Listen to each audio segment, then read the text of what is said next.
Penembakan pilot Glenn pada tanggal 5 itu ini menjadi perhatian Komnas HAM. Ini menjadi perhatian Komnas HAM dan kami akan investigasi kasus ini. Dan penembakan orang Selandia Baru ini bukan baru pertama kali di wilayah Timika. Sebelumnya tahun 2020 ada kejadian karyawan Freeport itu kena tembak dan kami investigasi, kami bisa mengungkap siapa dalang di balik kejadian ini. Nah, untuk kejadian tanggal 5 ini patut diduga kuat bahwa memang ini direncanakan. Kenapa? Di bulan Maret sebenarnya Komnas HAM telah menyampaikan untuk memberi peringatan warning bahwa sebaiknya perusahaan-perusahaan penerbangan yang menggunakan jasa orang asing itu pilotnya tidak boleh terbang ke wilayah-wilayah rawan konflik. Kami sudah kasih ingat. Di bulan Maret itu kami sudah kasih ingat bahwa pasca penyanderaan pilot Martins, di bulan Maret kami sudah ingatkan jangan lagi perusahaan-perusahaan penerbangan yang menggunakan jasa pilot asing jangan lagi terbang ke wilayah-wilayah yang rawan konflik. Itu. Nah, karena itu kita patut menduga bahwa ini memang direncanakan. Peristiwa ini direncanakan. Itu. Satu. Yang kedua, itu yang kedua.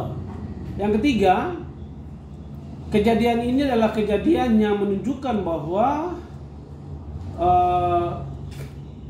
baik perusahaan-perusahaan penerbangan maupun warga negara asing sendiri itu tidak mempunyai sensitivitas di wilayah-wilayah rawan.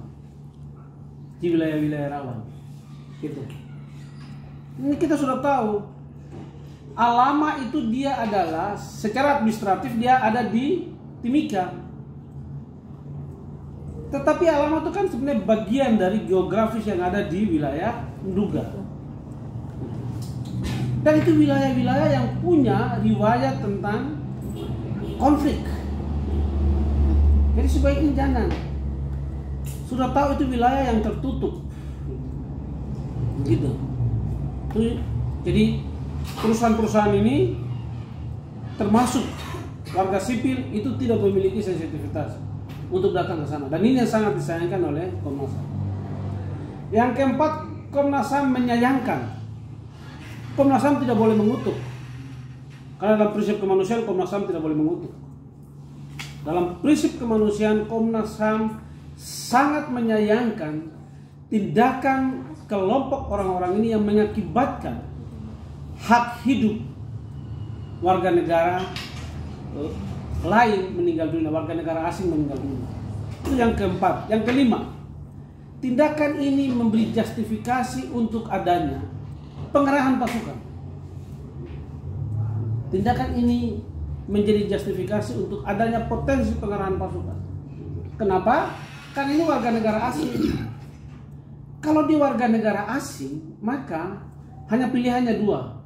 Apakah yurisdiksi negara itu bisa mengungkap siapa pelaku, atau jangan-jangan kemudian karena kelemahan kita pemerintah yang tidak bisa mengungkap secara terbuka kasus warga Selandia Baru yang tertembak tahun 2020 di Kuala Kencana, lalu penyanderaan warga negara asing di Nduga pada 2023, dan sekarang mereka semua adalah warga negara Selandia Baru.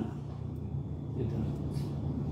Nah, kalau pemerintah negara tidak bisa mengungkap kejadian-kejadian ini juga menunjukkan bahwa betapa lemahnya negara.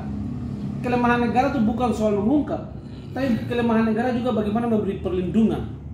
Perlindungan itu bukan soal mengawal. Download Tribun X sekarang, menghadirkan lokal menjadi Indonesia.